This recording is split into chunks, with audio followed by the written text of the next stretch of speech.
À des centaines de mètres de profondeur, un sous-marin peut traverser des océans entiers sans apercevoir le ciel, sans recevoir de signaux satellites ni révéler sa position.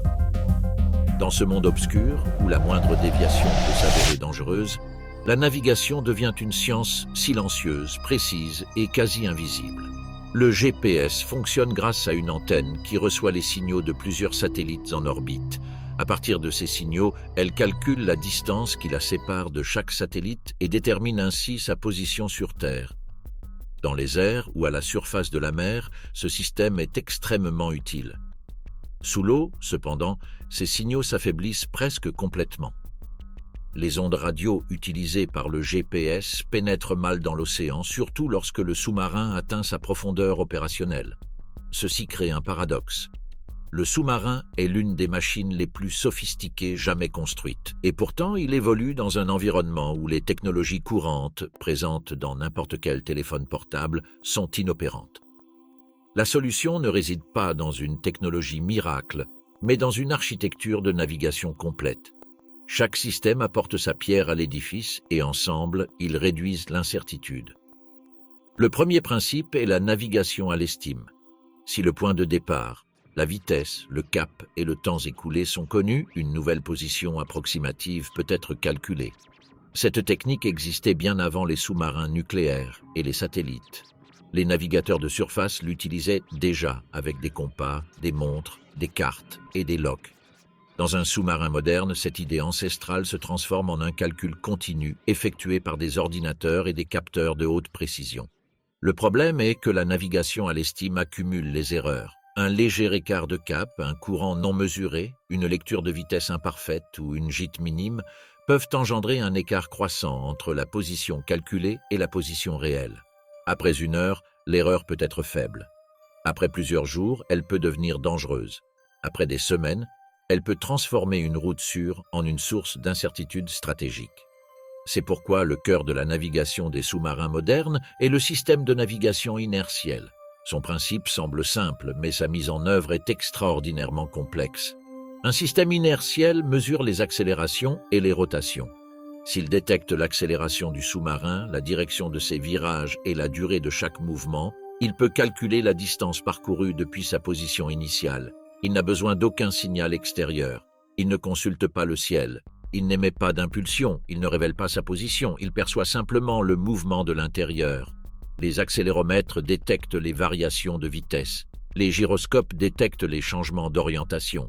L'ordinateur intègre ces données et produit une estimation continue de la position, du cap, de la vitesse, du tangage, du roulis et de la profondeur. Concrètement, le sous-marin embarque une sorte de mémoire mathématique de ses propres mouvements.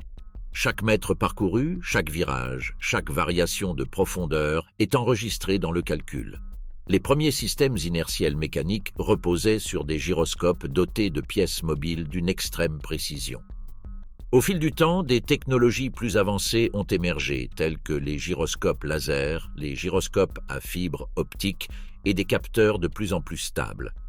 Dans les sous-marins militaires, ces systèmes sont intégrés à des plateformes conçues pour maintenir leur précision sur de longues périodes. La raison est simple, moins un sous-marin dépend des remontées à la surface, plus il est difficile à détecter. Cependant, la navigation inertielle n'est pas parfaite. Son principal ennemi est la dérive. Chaque capteur présente de petites imperfections. Un accéléromètre peut mesurer une accélération minimale qui n'existe pas réellement. Un gyroscope peut enregistrer une rotation presque imperceptible qui ne s'est pas produite. Ces erreurs sont infimes, mais cumulées sur plusieurs heures ou jours, elles s'accumulent. La dérive est comme une goutte d'eau qui tombe sur une pierre. Au premier abord, elle semble négligeable, mais avec le temps, elle modifie le résultat final. Pour atténuer ce risque, les sous-marins mettent à jour leur système à l'aide de sources externes chaque fois que cela est possible sans compromettre leur mission. Dans certaines circonstances, ils peuvent remonter à la profondeur du périscope et déployer une antenne pour recevoir brièvement les signaux GPS. Ce bref instant permet une correction de position inertielle. Cependant, il engendre également des risques. Tout mât, antenne ou périscope proche de la surface peut être détecté par radar, capteur infrarouge, surveillance aérienne ou satellite. Lors d'une opération discrète, même quelques minutes d'exposition peuvent s'avérer fatales. Par conséquent, Naviguer sans GPS ne signifie pas ignorer totalement le GPS, mais être capable d'opérer sans s'y fier. Un sous-marin peut l'utiliser comme référence ponctuelle, mais sa véritable capacité se révèle lorsqu'il peut poursuivre sa navigation sans cette assistance pendant des périodes prolongées. La différence est fondamentale. Le GPS corrige, le système inertiel maintient la position. Outre le système inertiel, le sous-marin mesure sa profondeur grâce à des capteurs de pression. La pression augmente avec la hauteur de la colonne d'eau au-dessus de la coque et cette information permet une estimation approximative de la profondeur. Des sondeurs acoustiques ou des sonars de fond sont également utilisés pour mesurer la distance au fond marin selon le contexte opérationnel. Si le sous-marin connaît sa profondeur et la hauteur d'eau sous sa quille, il peut comparer ces données avec des cartes bathymétriques et améliorer son positionnement. La bathymétrie est l'équivalent sous-marin de la topographie. Sur Terre, une carte représente les montagnes, les vallées, les plateaux et les canyons. Dans l'océan, le fond marin présente également des chaînes de montagnes, des volcans, des fosses, des plaines, des falaises et des chenaux.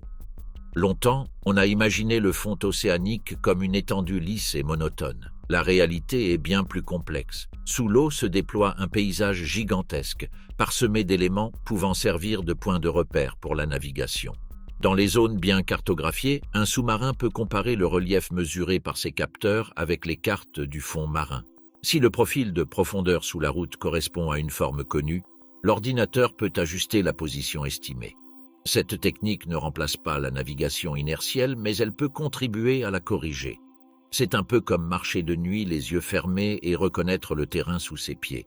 Une pente, une dépression ou une élévation peuvent confirmer que le cap est toujours le bon. Le sonar remplit également des fonctions essentielles, bien que son utilisation dépende des besoins et des risques. Le sonar actif émet des sons et analyse l'écho. Il peut mesurer les distances, détecter les obstacles et cartographier l'environnement. Cependant, l'émission de sons sous l'eau peut trahir le sous-marin. Lors d'opérations furtives, le sonar actif est utilisé avec une extrême prudence. Le sonar passif, quant à lui, écoute. Il n'émet aucun son. Il détecte les bruits des hélices, des moteurs, des courants, des animaux marins et des autres navires. Bien qu'il soit principalement associé à la détection tactique, il peut également fournir des informations sur l'environnement. La navigation sous-marine se déroule sous une tension constante. Plus un sous-marin recueille d'informations externes, plus sa précision est grande. Cependant, certaines méthodes de collecte d'informations augmentent le risque d'être repéré. La mission consiste à trouver un équilibre entre précision et discrétion. Cette tension fait de la navigation sous-marine une discipline différente de la navigation aérienne ou terrestre. En surface, connaître sa position est généralement une question de commodité et de sécurité. Sous l'eau, la connaître sans être vue est une question de survie. L'océan accentue la difficulté car il ne s'agit pas d'un milieu statique. Les courants peuvent déplacer le sous-marin. La densité de l'eau varie en fonction de la température, de la salinité et de la pression. Le son ne se propage pas de la même manière dans toutes les couches. Il existe des zones où les ondes sonores se courbent, se canalisent ou s'atténuent. Une mesure acoustique peut être affectée par l'environnement. Une estimation de la vitesse par rapport à l'eau peut différer de la vitesse sur le fond marin si un courant déplace toute la masse d'eau. Pour pallier ce problème, de nombreux sous-marins peuvent utiliser des loques Doppler, appelés DVL, sur les véhicules sous-marins autonomes et des systèmes équivalents sur les plateformes habitées. Ces systèmes mesurent la vitesse par rapport au fond marin lorsqu'il est à portée, ou par rapport à la colonne d'eau, dans le cas contraire. Cette différence est cruciale. Si le sous-marin mesure sa vitesse par rapport à l'eau et que le courant est également en mouvement, il pourrait croire se déplacer dans une direction alors qu'en réalité, son déplacement sur la planète est différent. Mesurer la vitesse par rapport au fond marin atténue ce problème, bien que cela ne soit pas toujours possible en eau très profonde. Le compas magnétique, qui a joué un rôle central pendant des siècles, est aujourd'hui moins pertinent à bord des sous-marins modernes. Le champ magnétique terrestre peut servir de référence, mais dans un bâtiment en acier équipé de systèmes électriques, de masse métallique et soumis à des conditions variables, il est insuffisant pour une navigation précise. De plus, le nord magnétique ne coïncide pas exactement avec le nord géographique, et son inclinaison varie selon les régions. Pour autant, les principes magnétiques demeurent essentiels. Ils font partie d'un ensemble plus vaste de références, d'étalonnage et de systèmes auxiliaires. La navigation astronomique existe également, mais elle n'est possible que si le sous-marin est en surface ou dans des conditions permettant l'observation. Historiquement, les sous-marins pouvaient faire surface pour prendre des repères astronomiques, notamment avant l'ère satellitaire. Aujourd'hui, cette option conserve un intérêt théorique et de secours, même si, dans les opérations modernes, la priorité est généralement de minimiser toute exposition. Le ciel peut fournir une position, mais son observation peut compromettre la furtivité. Il en résulte une navigation par couches. La première couche est inertielle, continue et silencieuse. La deuxième couche concerne la vitesse, mesurée par des instruments internes et externes. La troisième couche concerne la profondeur liée à la pression et à la distance du fond marin. La quatrième étape consiste en la comparaison avec des cartes bathymétriques. La cinquième est constituée par des mises à jour externes ponctuelles, telles que le GPS, les communications, les signaux acoustiques amicaux ou les repères visuels, lorsque la situation le permet. La sixième étape repose sur le jugement humain, qui interprète les données, valide les itinéraires et détecte les incohérences. Le jugement humain demeure indispensable. Même si le sous-marin est bardé d'ordinateurs, les navigateurs doivent comprendre la marge d'erreur, la qualité des sources de données et les conséquences de chaque correction. Une position n'est pas qu'un simple chiffre. C'est une estimation assortie d'incertitudes. La navigation professionnelle s'interroge toujours sur la marge d'erreur admissible et les risques encourus en cas d'erreur maximale. Dans un chenal étroit, une erreur de plusieurs centaines de mètres peut être critique. En haute mer, elle peut être tolérable un temps. À proximité d'une côte hostile, une petite erreur peut conduire le sous-marin à intercepter des capteurs ennemis, à s'aventurer en eau peu profonde ou dans des champs de mines. Lors d'une patrouille nucléaire stratégique, le problème peut être différent. Maintenir une zone d'opération sans révéler ses habitudes. Chaque mission définit son propre rapport entre précision, discrétion et risque. C'est pourquoi la navigation sans GPS n'est pas systématiquement la même pour tous les sous-marins. Un sous-marin d'attaque, un sous-marin lanceur de missiles balistiques, un véhicule de recherche autonome et un submersible scientifique ont des besoins différents. Un véhicule océanographique peut utiliser librement des sonars actifs et des transpondeurs acoustiques. Un sous-marin militaire peut s'en passer. Un navire scientifique, quant à lui, est en quête de données. Un navire stratégique recherche l'invisibilité. Les lois de la physique restent les mêmes, mais les décisions sont radicalement différentes.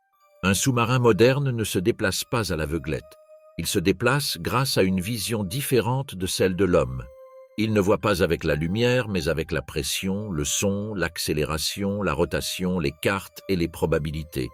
Son univers n'est pas représenté par un pare-brise, mais par une salle de contrôle où chaque donnée contribue au calcul d'une position possible. Le système de navigation inertielle peut être considéré comme la structure de base du processus, mais une structure de base a besoin de muscles, de capteurs et de corrections. La navigation proprement dite d'un sous-marin repose sur la fusion des données de différents capteurs. Chaque instrument observe un aspect différent du problème. Certains mesurent le mouvement, d'autres la profondeur, d'autres la distance, d'autres encore le son, d'autres le temps. L'ordinateur intègre ces données, mais l'équipage doit savoir quand s'y fier et quand se méfier. La mesure du temps est fondamentale. La navigation consiste à relier un mouvement à sa durée. Une erreur de mesure du temps affecte la vitesse, la distance et la synchronisation. C'est pourquoi les sous-marins dépendent d'horloges de haute précision. Sur les plateformes avancées, le temps interne n'est pas un détail administratif, mais une infrastructure de navigation essentielle. Chaque relevé de capteur doit être synchronisé. Si une accélération, une rotation et une mesure de profondeur ne correspondent pas exactement au même instant, la reconstitution du mouvement est dégradée. La profondeur, bien qu'elle paraisse être une donnée simple, présente également des nuances. Un capteur de pression indique la profondeur sous la surface, mais la surface n'est pas une surface statique. Il y a les marées, les vagues, les variations atmosphériques et les variations locales. En eau profonde, quelques mètres peuvent paraître insignifiants. Près du fond marin, ils peuvent s'avérer cruciaux. Une navigation sûre exige de connaître non seulement la position horizontale du sous-marin, mais aussi sa marge de manœuvre verticale. La distance jusqu'au fond marin est obtenue à l'aide d'échosondeurs ou de sonars de navigation lorsqu'ils sont disponibles. Une impulsion acoustique se propage vers le bas, rebondit sur le fond marin et revient. En mesurant le temps de trajet aller-retour et en connaissant la vitesse du son dans l'eau, on peut calculer la distance. Cependant, la vitesse du son dans l'océan n'est pas constante. Elle varie en fonction de la température, de la salinité et de la pression. Ce détail transforme une mesure apparemment simple en un problème de physique. Un calcul précis nécessite des modèles de l'environnement. Le son est l'outil naturel de l'océan, car la lumière est rapidement absorbée et le radar ne fonctionne pas comme dans l'air. Le sonar peut atteindre des distances remarquables, mais il présente aussi des dilemmes. Le sonar actif révèle une présence. Le sonar passif dépend des ondes émises par l'environnement. En navigation, les sous-marins doivent décider quand l'avantage d'émettre un signal l'emporte sur le risque d'être détecté. Dans de nombreuses opérations, la meilleure navigation est celle qui recueille des informations sans émettre de bruit. Le fond marin constitue un point de repère précieux lorsqu'il est bien cartographié. Les cartes bathymétriques modernes sont élaborées à partir de données provenant de sonars multifaisceaux, d'échosondeurs, de mesures hydrographiques et, à grande échelle, d'informations satellitaires indirectes. Un sonar multifaisceau ne mesure pas un point précis directement sous le navire, mais une bande de fond marin. Il en résulte un nuage de données qui révèle les pentes, les crêtes, les dépressions et les reliefs.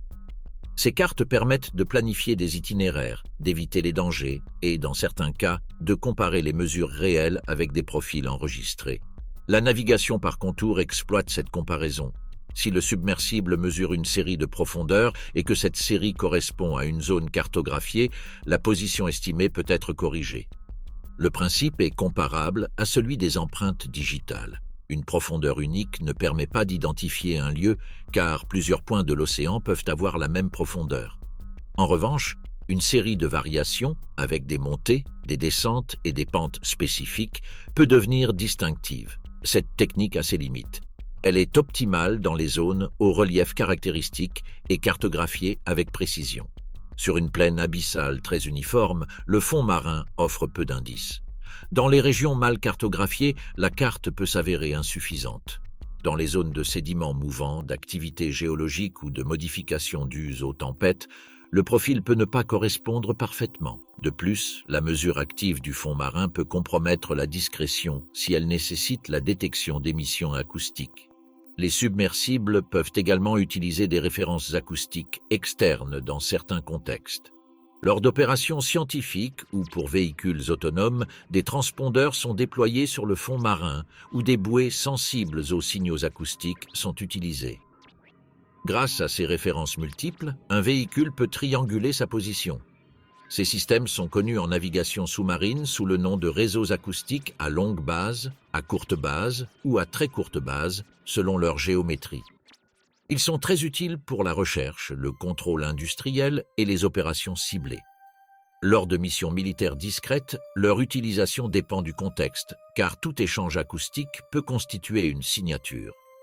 La communication sous-marine présente un autre obstacle.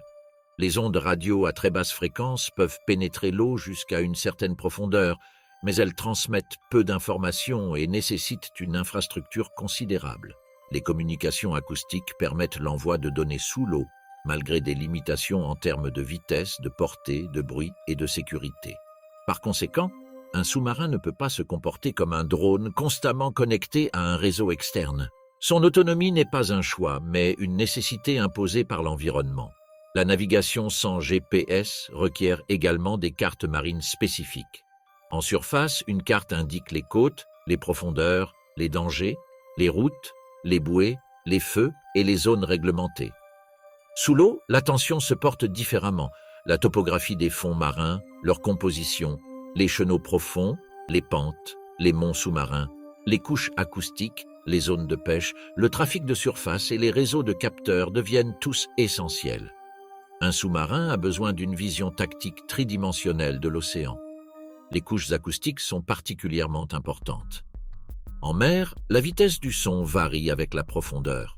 Cela peut créer des chenaux où le son se propage très loin, ou des zones où il se courbe et laisse des zones d'ombre acoustique. Pour un sous-marin, ces conditions affectent à la fois la détection et la navigation. Un écho peut arriver déformé. Un son ennemi peut sembler provenir d'une direction différente. Un sous-marin peut se dissimuler dans une couche de terrain ou en éviter une autre. Navigation, acoustique et tactique sont intimement liées. La topographie sous-marine influe également sur la furtivité. Un sous-marin peut utiliser les monts sous-marins, les canyons ou les variations de profondeur pour réduire les risques de détection à condition de bien connaître le terrain. Cependant, cette manœuvre complexifie la navigation. Plus il évolue près du fond marin ou d'une côte, plus sa marge d'erreur est réduite. Le relief même qu'il protège peut devenir une menace. La vitesse est mesurée de plusieurs manières. Un log permet d'estimer le mouvement par rapport à la surface.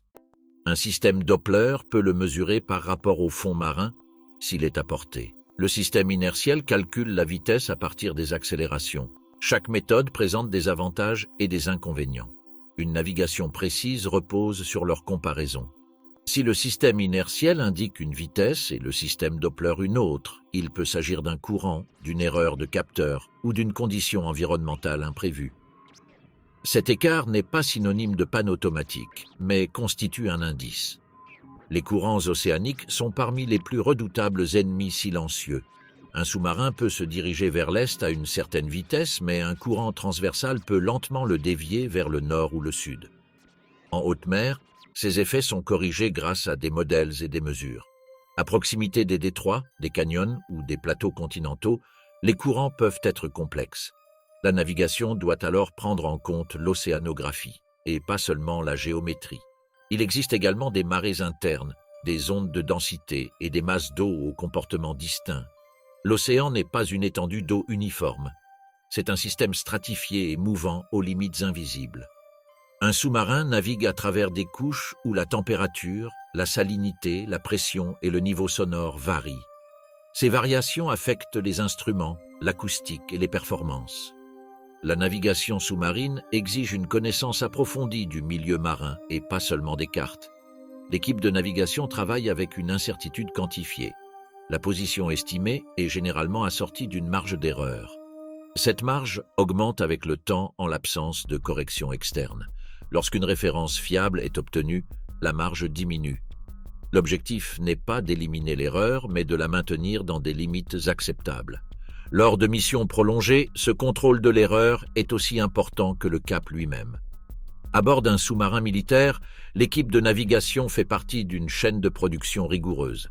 Les données sont enregistrées, les calculs sont vérifiés, les sources sont comparées et les risques sont anticipés.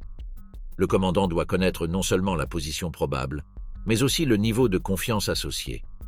Une décision tactique peut dépendre de cette différence. Si la marge d'erreur approche une zone dangereuse, il peut être nécessaire de modifier la profondeur, le cap ou la vitesse, même si la mission ne l'avait pas initialement prévu. Les systèmes modernes utilisent des filtres mathématiques pour fusionner les données. L'une des approches les plus connues en navigation est le filtrage de Kalman et ses variantes. Sa fonction générale est de combiner une prédiction avec des mesures imparfaites afin d'obtenir une meilleure estimation. Si le système inertiel prédit une position et qu'un autre capteur fournit une mesure avec un certain niveau de confiance, le filtre pondère les deux sources. Il n'accepte pas l'une sans discernement et ne rejette pas l'autre. Il calcule quelle estimation est la plus probable. Cette logique est essentielle car aucun capteur n'est parfait. Un GPS, lorsqu'il est disponible, peut comporter des erreurs. Un sonar peut être perturbé par les conditions acoustiques. Une carte peut être obsolète, un capteur inertiel peut dériver. Un lock Doppler peut perdre le contact avec le fond marin. La robustesse provient de la redondance. Un sous-marin ne se fie pas à un seul œil. Il s'appuie sur de nombreux sens qui se corrigent mutuellement. Dans les véhicules sous-marins autonomes, la navigation est confrontée à des problèmes similaires, bien qu'à une échelle moindre et avec des objectifs différents. Les AUV utilisés pour la science, l'exploitation minière, l'inspection de câbles ou l'exploration doivent naviguer sans GPS en immersion. Ils utilisent des systèmes de navigation inertiels, des ultrasons Doppler, des sonars, des capteurs de pression, des cartes et parfois des balises acoustiques. Le problème est clair. Plus il reste longtemps sans point de repère externe absolu, plus l'erreur est importante. C'est pourquoi beaucoup remontent périodiquement à la surface ou utilisent des filets acoustiques déployés. Les sous-marins militaires habités possèdent des capteurs plus sophistiqués, une puissance accrue, des cartes plus précises et des équipages entraînés, mais la nature du problème demeure inchangée. Sous l'eau, il n'existe aucun signal universel, permanent et gratuit, équivalent au GPS. Chaque position est déterminée par le calcul. Le mystère qui entoure les sous-marins provient de cette autonomie. Vu de l'extérieur, un sous-marin disparaît. Il ne laisse aucune trace visible. Il ne transmet pas sa position. Il n'illumine pas les fonds marins. Il n'a pas besoin de scruter constamment le ciel. Mais à l'intérieur, cette disparition repose sur une machinerie intellectuelle complexe. Le silence extérieur est compensé par un incessant travail de calcul, de vérification et de décision. La navigation sous-marine est, en un sens, une forme de mémoire. Le sous-marin se souvient de son point de départ, de ses déplacements, de ses virages, de sa profondeur, des fonds marins traversés et des courants rencontrés. Grâce à cette mémoire, il reconstitue sa position actuelle. Plus la mémoire est précise, plus le voyage est sûr, mais toute mémoire peut être déformée. C'est pourquoi elle a besoin d'être confirmée. Un profil bathymétrique, une mesure Doppler, une brève correction GPS, une référence acoustique, une observation au périscope ou une comparaison avec le trafic prévu peuvent servir de point d'ancrage à la réalité. La mission du navigateur est de savoir distinguer un point d'ancrage fiable d'une illusion. Sous l'océan, même la précision est une forme de discrétion. La navigation sous-marine ne se déroule pas dans un vide technique. Elle est intrinsèquement liée à la stratégie. Un sous-marin peut transporter des missiles, poursuivre d'autres sous-marins, protéger une force navale, patrouiller une zone côtière, déployer des équipements spécialisés, recueillir des renseignements ou mener des recherches scientifiques. Chaque mission exige une approche de navigation spécifique. Un sous-marin lanceur d'engins balistiques, conçu pour la dissuasion nucléaire, cherche à rester indétectable pendant de longues périodes. Sa mission repose sur l'incertitude de l'adversaire. Si sa position exacte est inconnue, sa valeur stratégique s'accroît. Pour ce type de plateforme, la navigation doit être précise, mais aussi extrêmement discrète. Corriger sa position ne doit en aucun cas révéler sa zone de patrouille. C'est pourquoi les systèmes de navigation inertielle et les procédures de faible exposition sont essentiels. Un sous-marin d'attaque opère différemment. Il peut suivre des navires, traquer des sous-marins, s'approcher des côtes ou naviguer dans des zones de trafic maritime. Il doit manœuvrer plus fréquemment et s'adapter à l'évolution de la situation. Il peut opérer en eau profonde ou littorale. Dans les zones côtières, la navigation est plus complexe. La profondeur y est moindre, les obstacles plus nombreux, le bruit ambiant plus important, la présence de nombreux navires, de filets et de capteurs, ainsi que la nature plus irrégulière des fonds marins. La précision devient cruciale. Les sous-marins scientifiques et d'exploration privilégient d'autres aspects. Ils peuvent utiliser le sonar actif, les balises et les communications acoustiques avec moins de restrictions. Pour cartographier les fonds marins, étudier les écosystèmes ou inspecter des structures, ils doivent connaître précisément l'emplacement des données collectées. Dans ce contexte, la navigation fait partie intégrante de la science. Une découverte perd de sa valeur si son emplacement exact est inconnu. La navigation dans les eaux polaires ajoute une difficulté particulière. Sous la glace, un sous-marin ne peut faire surface librement. Le GPS est indisponible en immersion et la surface est recouverte d'une barrière solide. Repérer les zones de glace minces, les polynies ou les zones sûres exige le sonar, les cartes, l'expérience et une analyse constante. La marge d'erreur était réduite car la possibilité de faire surface pour se repositionner correctement n'est pas toujours immédiate. Dans l'Arctique, l'environnement magnétique et géographique complique encore davantage certains points de repère. Près des pôles, les compas magnétiques sont moins efficaces. Les routes peuvent traverser des zones où les repères traditionnels sont moins intuitifs. La navigation inertielle devient alors encore plus précieuse, même si elle nécessite elle aussi des étalonnages et un contrôle de la dérive. Dans ce scénario, un sous-marin devient un navire qui se déplace dans un océan clos à la fois au-dessus et en dessous. L'histoire sous-marine est jalonnée d'accidents qui soulignent l'importance de la navigation. En temps de guerre, Une mauvaise position peut conduire un sous-marin dans des champs de mines, des bancs de sable ou des routes maritimes patrouillées. En temps de paix, une erreur de calcul peut entraîner des collisions, des échouements ou des incursions dans des zones interdites. Malgré les technologies modernes, l'océan conserve sa capacité à punir l'excès de confiance. Les fonds marins ne sont pas toujours cartographiés avec suffisamment de précision. Bien qu'il existe d'immenses bases de données bathymétriques, une grande partie des grands fonds marins reste cartographiés avec une résolution limitée par rapport à la surface terrestre. Certaines régions sont bien connues en raison de leur importance commerciale ou militaire. D'autres demeurent incertaines. Pour un sous-marin, cette différence est cruciale. Un mont sous-marin non cartographié peut représenter un véritable danger. Les cartes marines sont mises à jour, mais elles ne sont pas exhaustives. Les fonds marins peuvent se modifier sous l'effet de glissements de terrain, de séismes, de volcanisme, de sédimentation ou d'activités humaines. Dans les zones côtières, ces changements peuvent être plus rapides. Câbles, pipelines, plateformes, filets et débris immergés constituent autant d'obstacles supplémentaires. La navigation sous-marine moderne nécessite des données à jour, mais aussi de la prudence face à l'inconnu. L'automatisation est utile, mais elle ne dispense pas de la responsabilité humaine. Les systèmes peuvent calculer des itinéraires, fusionner les données des capteurs, signaler les dangers et prévoir les erreurs. Cependant, les algorithmes fonctionnent avec des données d'entrée. Si une mesure est erronée, une carte incomplète ou si une condition environnementale n'a pas été prise en compte, l'ordinateur peut induire une fausse impression de sécurité. C'est pourquoi la formation du personnel de navigation demeure cruciale. La navigation sous-marine entre également dans une nouvelle ère technologique. L'un des domaines les plus prometteurs est la navigation inertielle quantique. Son objectif est de réduire la dérive en mesurant les accélérations et les rotations avec une précision bien supérieure grâce aux propriétés des atomes ultra-froids ou à l'interférométrie atomique. L'avantage est évident. Si le système inertiel dérive moins, le sous-marin peut naviguer plus longtemps sans corrections externes. Dans un environnement où le GPS peut être brouillé, usurpé ou tout simplement inaccessible, cette capacité revêt une valeur stratégique. La recherche sur les capteurs quantiques ne signifie pas que les systèmes actuels sont inutiles. Elle signifie que la principale limitation, la dérive inertielle, demeure un problème si important qu'elle justifie le développement de nouvelles générations de technologies. Une véritable avancée dans ce domaine pourrait transformer non seulement les sous-marins, mais aussi les aéronefs, les missiles, les drones, les engins spatiaux et les véhicules autonomes opérant en environnement sans signal. La cartographie des fonds marins constitue un autre axe de développement. À mesure que des données bathymétriques plus détaillées deviennent disponibles, les possibilités de navigation terrestre augmentent.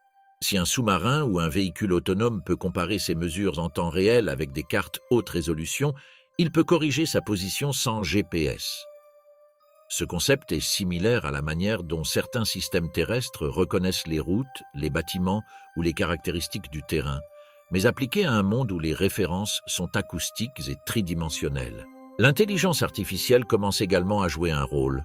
Dans les véhicules sous-marins autonomes, des algorithmes peuvent identifier la topographie des fonds marins, améliorer les cartes, reconnaître les objets et ajuster les trajectoires. La navigation et la cartographie simultanée, SLAM, permettent à un véhicule de construire une carte tout en estimant sa position. Sous l'eau, cette opération est complexe en raison de l'absence de GPS et de la complexité du sonar, mais les progrès sont constants. Cependant, dans les sous-marins militaires, l'adoption de nouvelles technologies est soumise à une exigence fondamentale, la fiabilité. Un système expérimental peut être prometteur, mais une plateforme stratégique doit fonctionner dans des conditions extrêmes pendant des années. La navigation ne peut dépendre d'une nouveauté fragile. Chaque capteur doit résister aux vibrations, à la pression, aux variations thermiques, aux interférences, à une maintenance limitée et aux scénarios de combat. Le problème de la guerre électronique se pose également. Le GPS peut être absent non seulement sous l'eau, mais aussi en surface, où il peut être brouillé ou usurpé. Les forces militaires modernes partent du principe que les signaux satellitaires peuvent être neutralisés. C'est pourquoi la navigation sans GPS n'est plus une simple particularité du monde sous-marin, elle devient une nécessité générale. Avions, navires, drones et unités terrestres recherchent des solutions alternatives. Les sous-marins sont confrontés à cet avenir depuis des décennies. La navigation sous-marine comporte une dimension psychologique. L'équipage vit dans un environnement clos, sans fenêtres ni repères naturels. Personne ne voit défiler les villes, les montagnes ou les étoiles. Le sous-marin se déplace dans l'obscurité totale, guidé par ses instruments. Cette situation exige une confiance absolue dans les procédures. La position du sous-marin n'est pas une expérience visuelle, mais une construction technique partagée. Cette structure doit être protégée contre les erreurs, même mineures. Une entrée mal enregistrée, une unité confondue, une correction appliquée 2 fois, des données obsolètes ou une lecture acceptée sans vérification peuvent engendrer des problèmes. C'est pourquoi les cultures navales accordent une telle importance aux listes de contrôle, aux rôles définis et aux redondances. À bord d'un sous-marin, la discipline n'est pas une simple formalité. C'est un système de sécurité. La navigation est également étroitement liée au secret. De nombreux itinéraires, cartes, signatures acoustiques et procédures sont classifiés. Les informations publiques nous permettent de comprendre les principes généraux, mais pas les détails opérationnels. Cela alimente une certaine part de mystère. Nous comprenons les principes physiques en jeu, mais pas précisément comment chaque marine combine capteurs, cartes, algorithmes et tactiques. Cette opacité est délibérée. En guerre sous-marine, révéler sa méthode de navigation revient à révéler sa propre localisation. La question centrale n'est donc pas simplement de savoir comment les sous-marins naviguent sans GPS. La question plus profonde est de savoir comment ils maintiennent une certitude suffisante dans un environnement conçu par la nature pour effacer les repères. La réponse allie indépendance et précision. Un sous-marin moderne calcule lui-même sa position, la compare aux données mondiales lorsque cela est possible et réduit les erreurs sans rompre le silence. Lors d'une longue traversée océanique, un sous-marin peut s'appuyer principalement sur son système de navigation inertielle, complété par des capteurs de vitesse et de profondeur. Dans une zone de topographie connue, il utilise le fond marin comme repère. Lors d'une opération scientifique, il recourt à des balises acoustiques. En situation de sécurité, il peut faire brièvement surface pour mettre à jour son GPS. Lors d'une mission secrète, il peut renoncer à toute action augmentant sa signature, même si cela implique d'accepter une plus grande incertitude temporairement. Chaque décision est un compromis. Une plus grande précision peut engendrer une plus grande visibilité. Un plus grand silence peut entraîner une dérive accrue. Une vitesse plus élevée peut générer plus de bruit. La proximité du fond marin offre une meilleure dissimulation, mais expose également au risque de collision. Des communications plus nombreuses permettent de recueillir des données, mais révèlent aussi sa présence. La navigation sous-marine est l'art de gérer ces compromis. L'intelligence artificielle commence également à jouer un rôle. Dans les véhicules sous-marins autonomes, des algorithmes peuvent identifier la topographie des fonds marins, améliorer les cartes, reconnaître les objets et ajuster les trajectoires. La navigation et la cartographie simultanée, SLAM, permettent à un véhicule de construire une carte tout en estimant sa position. Sous l'eau, cette opération est complexe en raison de l'absence de GPS et de la complexité du sonar. Mais les progrès sont constants. Cependant, dans les sous-marins militaires, l'adoption de nouvelles technologies est soumise à une exigence fondamentale, la fiabilité. Un système expérimental peut être prometteur, mais une plateforme stratégique doit fonctionner dans des conditions extrêmes pendant des années. La navigation ne peut dépendre d'une nouveauté fragile. Chaque capteur doit résister aux vibrations, à la pression, aux variations thermiques, aux interférences, à une maintenance limitée et aux scénarios de combat. Le problème de la guerre électronique se pose également. Le GPS peut être absent non seulement sous l'eau mais aussi en surface, où il peut être brouillé ou usurpé. Les forces militaires modernes partent du principe que les signaux satellitaires peuvent être neutralisés. C'est pourquoi la navigation sans GPS n'est plus une simple particularité du monde sous-marin.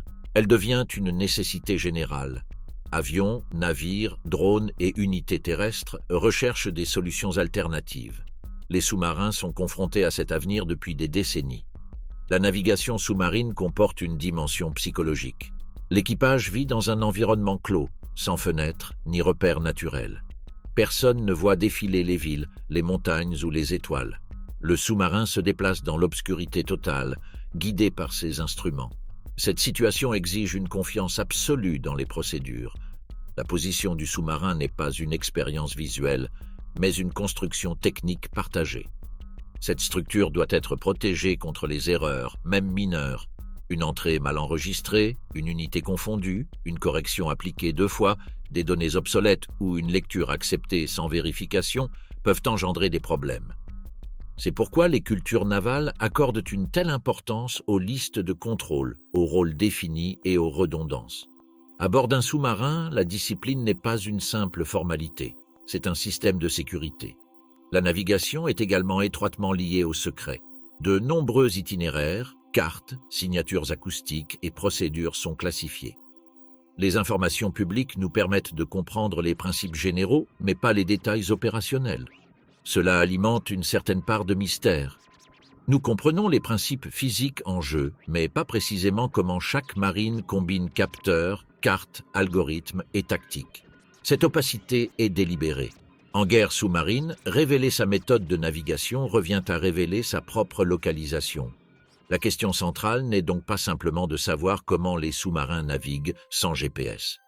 La question plus profonde est de savoir comment ils maintiennent une certitude suffisante dans un environnement conçu par la nature pour effacer les repères.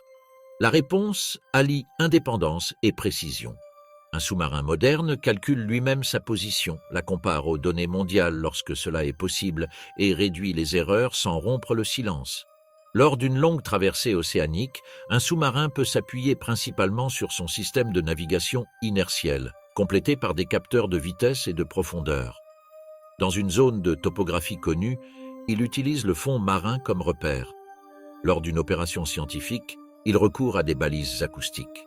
En situation de sécurité, il peut faire brièvement surface pour mettre à jour son GPS. Lors d'une mission secrète, il peut renoncer à toute action, augmentant sa signature, même si cela implique d'accepter une plus grande incertitude temporairement. Chaque décision est un compromis. Une plus grande précision peut engendrer une plus grande visibilité. Un plus grand silence peut entraîner une dérive accrue. Une vitesse plus élevée peut générer plus de bruit. La proximité du fond marin offre une meilleure dissimulation, mais expose également au risque de collision. Des communications plus nombreuses permettent de recueillir des données, mais révèlent aussi sa présence. La navigation sous-marine est l'art de gérer ces compromis.